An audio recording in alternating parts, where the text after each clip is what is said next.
How to use Equalizer APO for Discord. So the first thing that you need to do when you open up Equalizer APO is make sure that your microphone is in the capture devices. So here we can see that it's not. All you need to do is just type in Equalizer device selector. Here it is, device selector.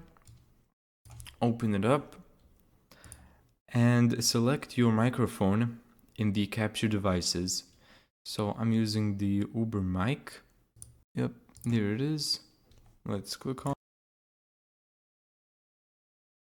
Let's click OK. Let's close out of this. You're gonna edit it using this equalizer. Now, how you connect it to Discord? Let's go to the settings of Discord, voice and video. Now, what you gotta do now is select your microphone. Now, either select it directly, or you can also use Windows default if the microphone is default for Windows. As you can see, here it is. I'm gonna just use it directly. Thank you so much for watching this video. If you found this tutorial helpful, make sure to give it a thumbs up and subscribe. And as always, see you in the next video.